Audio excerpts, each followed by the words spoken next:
Hello, my dear students. About the grammar translation method. Let's see, introduction. First of all, the grammar translation method of foreign language teaching is one of the most traditional methods. It was originally used to teach dead languages and the literatures such as Latin and the Greek, involving little or no spoken communication or listening comprehension.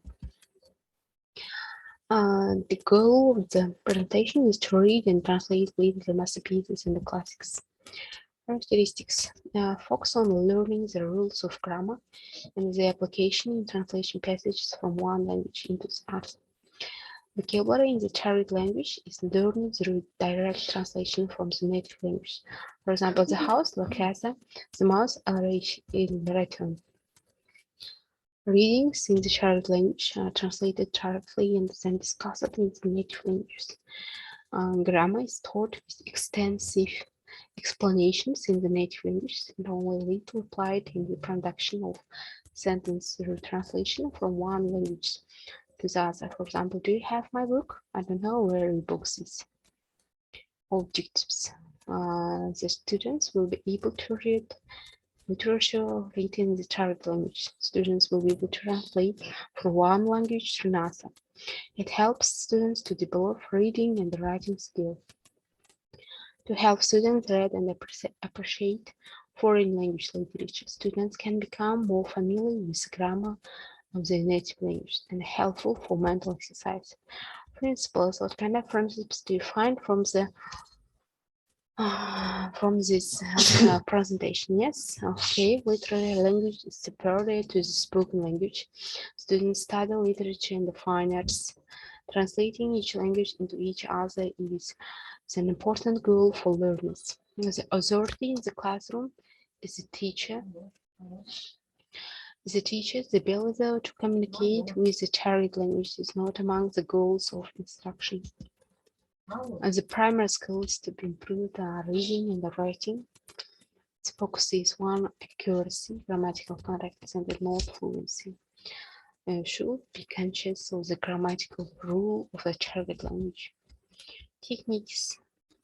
First of all, translation of a literary passage. Students will be asked to read a literary passage and then translate the target language in their native language. Translation will be written or spoken. Translation made by the students can show that they understand their meaning.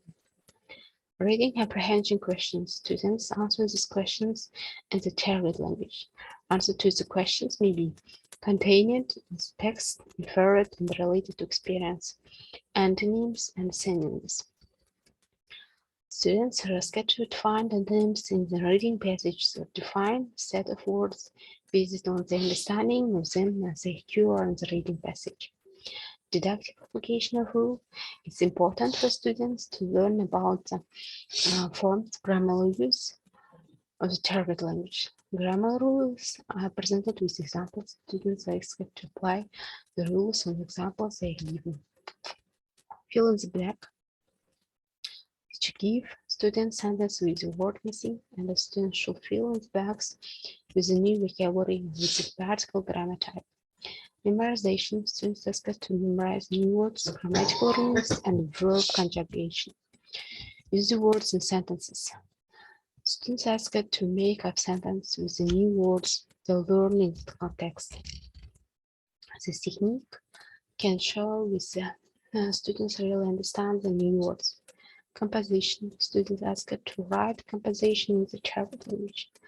The topic is based on some aspect of the reading passage. The advantages and disadvantages of the book. Advantages are an effective way for application of grammar and the sentence structure. It's less stressful for students as they use their native language.